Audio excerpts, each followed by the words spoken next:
Bom, gente, nesse vídeo eu vou mostrar para vocês algumas coisas sobre a configuração do arquivo do Illustrator.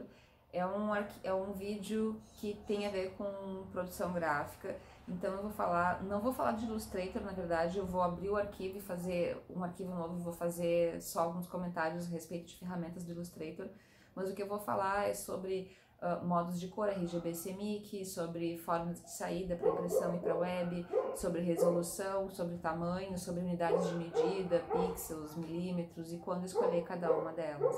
Então, é um vídeo interessante para quem não tem muito conhecimento sobre produção gráfica e para quem já tem alguns conhecimentos realmente básicos de produção gráfica, diferenças entre CMYK e RGB, por exemplo, já pode ir direto pro vídeo onde eu começo a mostrar as ferramentas do Illustrator. Esse vídeo é só sobre a configuração do arquivo mesmo. Então vamos começar com o nosso primeiro exercício. A gente vai fazer esse leão com formas geométricas apenas no Illustrator.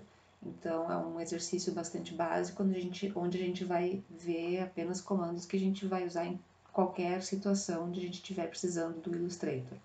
A primeira coisa que eu vou fazer então é criar um arquivo novo. Então eu vou vir aqui em arquivo novo.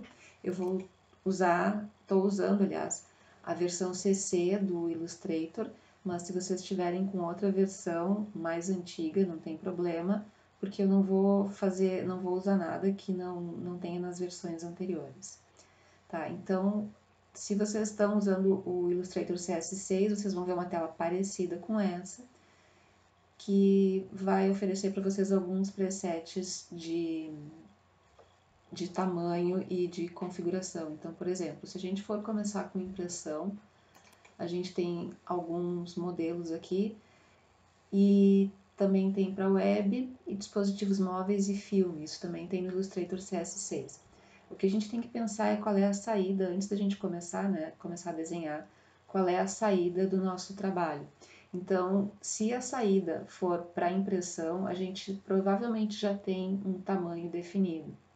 Como no nosso caso a gente não vai fazer nenhuma impressão, a gente pode usar a saída para web ou para dispositivos móveis. Eu sugiro que não use filme e vídeo, porque filme e vídeo coloca algumas marcações na tela que podem ser desnecessárias e vocês acharem que é meio desconfortável. Tá? Então, se vocês usarem, por exemplo, web, vocês podem ver que algumas coisas são modificadas na configuração da página do arquivo. Então, por exemplo, a gente tem a unidade em pixels. Se a gente for usar a impressão, a gente tem a unidade em pontos. Porque se a gente for usar a impressão, qualquer uma das unidades que o Illustrator sugere vão ser unidades que têm uma correlação, digamos assim, com o mundo real, né? Então, milímetros, polegadas, paicas e centímetros são unidades de tamanho fixa. Se vocês forem para a web ou dispositivos móveis, vocês vão ver que a unidade preferencial é pixels, porque isso tem relação com o tamanho da tela do computador. Eu não sei se vocês já pararam para pensar nisso, mas um pixel muda de tamanho conforme a resolução que vocês escolhem. Então, por exemplo, se vocês têm aqui um tamanho 1366 por 768 e um tamanho 1920 por 1080, eles têm quantidades de pixels diferentes. Como o tamanho da tela de vocês não muda, como o monitor, o celular de vocês não muda de tamanho, vocês podem imaginar então que o que está mudando de tamanho é o pixel. Então a gente tem uma resolução diferente, o que significa uma quantidade de pixels diferente, o que significa que os pixels têm tamanhos diferentes. Bom, então por isso que para web e dispositivos móveis a unidade preferencial vai ser pixels. Outra diferença vai ser que em modos de saída para impressão, a gente vai ter a opção de cor CMYK. Se vocês olharem aqui em opções avançadas no Adobe CC ou no CS6, isso fica mais visível. Vocês vão ver que o modo de cor é CMYK. E se vocês escolherem web ou dispositivos móveis, vocês vão ver que o modo de cor é RGB, ou seja, vocês têm um sistema de cor diferente para cada saída. RGB é o que vocês já devem ter ouvido falar sobre cor luz, que é o que é emitido do monitor de vocês, né? É a cor física, digamos assim. E CMYK é a partir da mistura de 4 cores, C de cian, M de magenta, Y de yellow, amarelo, e Q de K, para marcar a última letra de preto, né, de black. Outra coisa também que vai mudar é o tamanho da resolução. Aqui é onde diz efeito de rasterização. Em arquivos de impressão, normalmente vocês vão querer mais resolução, vão querer mais pixels por polegada. Então aqui ele está dando preferencialmente a opção 300 dpi ou médio, que é 150. Isso aqui significa que tem 300 pontos por polegada. Então, points per inch. Então, vocês têm 300 pontos por polegada. Então, vocês imaginam que numa polegada quadrada, mesmo que vocês não saibam o tamanho de uma polegada, imagina qualquer unidade quadrado, e dentro desse quadrado tem 300 pontos. Então, isso significa que aqui tem uma quantidade de pontos que é maior do que em 150 ppi. Então, consequentemente, quando vocês têm 300 ppi, vocês têm uma resolução maior, vocês têm uma definição melhor da imagem.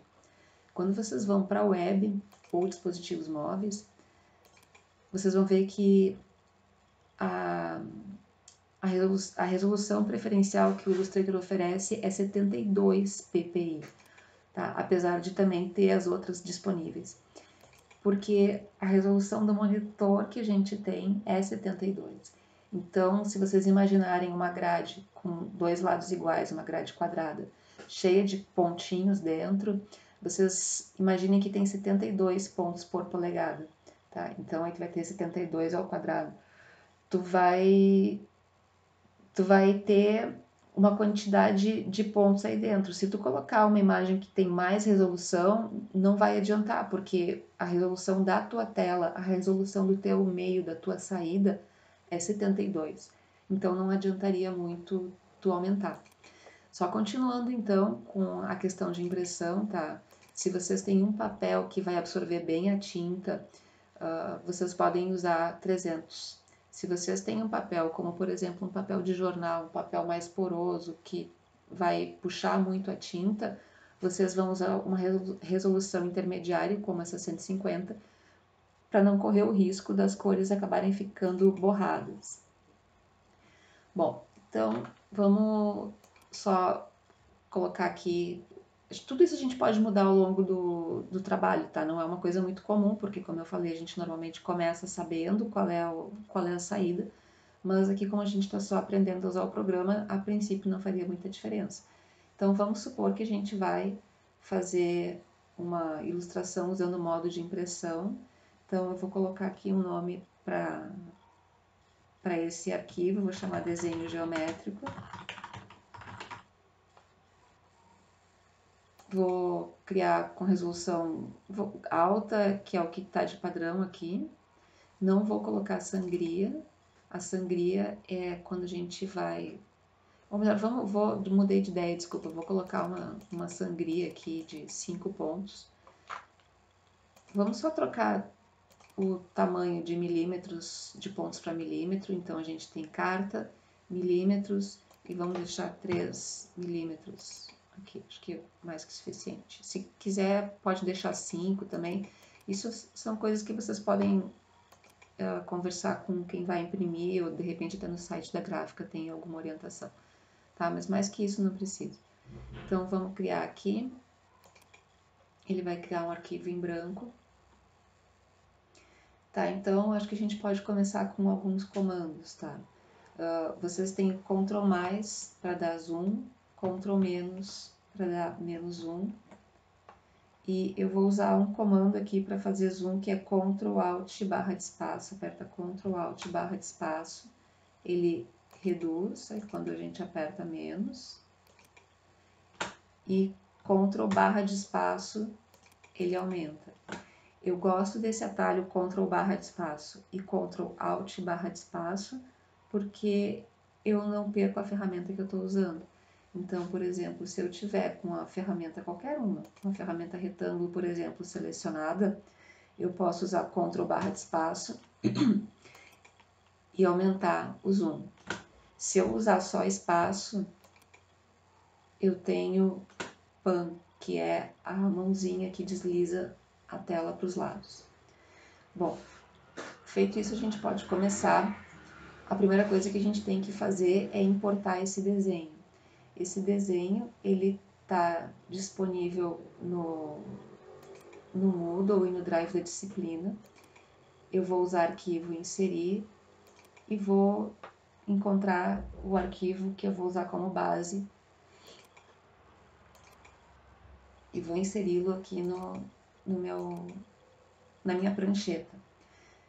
Eu vou usar os atalhos de zoom aqui, eu estou usando Ctrl Alt espaço, se vocês quiserem, vocês podem usar Ctrl menos. A gente vai organizar, antes de começar a desenhar, organizar esse desenho em camadas. Então, vocês podem fazer o seguinte, vocês podem, em janela, camadas, ou se vocês já estão vendo, como aqui no meu caso, eu vou trazer para perto para vocês enxergarem melhor. Se vocês expandirem esse menu, vocês vão ver que tem aqui um arquivo vinculado, que é exatamente esse arquivo que eu acabei de importar. Então, eu vou usar, por exemplo, aqui eu seleciono e desseleciono. Então, se eu clicar aqui do lado, eu seleciono o arquivo. Tá? Eu vou usar isso aqui para trancar a movimentação. Então, eu vou bloquear esse arquivo, ele não vai mais ser editado. Então, quando eu clicar nesse quadradinho, vai ficar um cadeado, eu não consigo mais fazer a edição. A próxima ação que eu vou fazer vai ser ir em ferramenta prancheta, onde vocês estão vendo aqui com o mouse em cima, e vou ajustar o tamanho da prancheta para o tamanho da minha imagem. Para sair da ferramenta prancheta, eu posso usar a tecla ESC ou usar a ferramenta de seleção. Eu vou usar a tecla ESC e sair da ferramenta prancheta. Bom, agora eu vou começar a desenhar, eu vou usar aqui o retângulo, a ferramenta retângulo, e vou escolher uma cor aqui de cima. Tá? Vou escolher, por exemplo, esse ciano semic. E vou fazer o desenho clicando e arrastando. E aí eu queria convidar vocês para fazer um teste comigo, que é ainda sobre cores RGB e cores CMYK.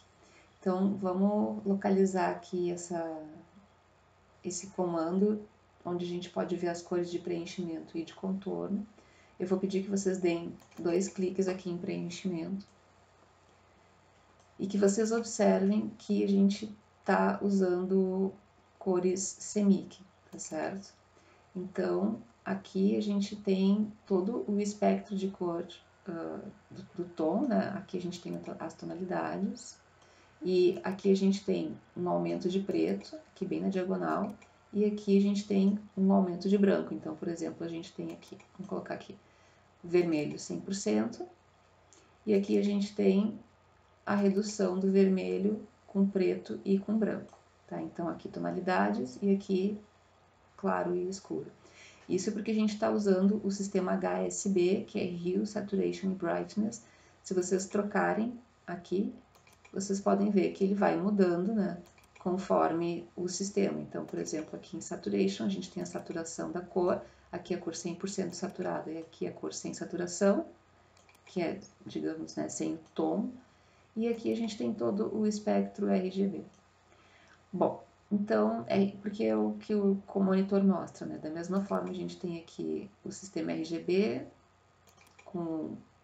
indo do vermelho para o green, para o verde, do blue indo do magenta para o vermelho e assim por diante, tá? Ele só não vai liberar aqui o CMYK porque não tem como fazer cor física, cor de impressão, né? Cor tinta, nesse sistema de representação do monitor. Então, tem como fazer cor-luz. Eu vou deixar aqui no Hue Saturation Brightness, no Hue, que é no valor, no tom, que é o mais comum. Bom, aí eu queria que vocês fizessem esse teste aqui, tá? Que vocês selecionassem, por exemplo, aqui, ó, o vermelho 100%, né? A gente tá vendo aqui que ele é 255 no red, e colocassem ele nesse canto direito, que é o mais saturado possível. Bom, aí vocês vão ver que tem esse... Queria mostrar para vocês esse ponto de exclamação, que é o alerta do Gamut, que mostra que essa cor ela não tem correspondência em CMYK, tanto é que vocês podem ver aqui, ó, no CMYK, o vermelho 100% é composto por 95% de magenta e 91% de amarelo. Então, ele não consegue fazer, por exemplo, vamos colocar 100%, 100% aqui, ele não consegue fazer a correspondência exata da cor. Então, na escala CMYK, por exemplo, o vermelho seria magenta 100% e amarelo 100%. Mas isso não é a mesma cor que o RGB 100%. Desculpa, o vermelho 100% no sistema RGB. Então, aqui a gente tem red, green e blue. Aqui a gente tem cian, magenta, yellow e preto e black. A gente não vai, então, ter um vermelho no CMYK igual ao vermelho no RGB. Ó, como é que é o vermelho no RGB? É 255, 0 e 0, porque o RGB vai de 0 a 255. As cores no sistema RGB elas são muito mais luminosas, então, via de regra, qualquer cor que for luminosa, que tiver bastante luz, cores fosforescentes, elas não vão ter uma correspondência, não fosforescentes, mas cores brilhosas, luminosas, né? Elas não vão ter uma correspondência no CMYK, e o Illustrator, assim como o Photoshop, ilustram isso, indicam isso usando esse alerta de Gamut, tá? Então, se vocês encontrarem uma cor dessa e clicarem em cima desse alerta, vocês podem ver que ele vai tentar achar uma cor parecida dentro daquele... uma cor parecida que seja... que seja representável nos dois sistemas. Tá? Então, a gente vai conseguir fazer uma aproximação desse jeito. Se vocês tentarem, por exemplo, aqui ó, com o cursor usar uma cor próxima, ver que o alerta volta, aparece e some, né? Então, essa cor, por exemplo, que eu estou selecionando agora, ela não tem correspondência exata no CMYK, mas essa aqui já tem, então nem tem tanta diferença, tá? Bom, eu acho que a gente pode fazer isso uma parte da aula, para o vídeo não ficar muito grande. Aí agora, no próximo vídeo, eu vou usar só o Illustrator, já vou começar com o mesmo setup de arquivo, só para dar uma pausa, tá bom?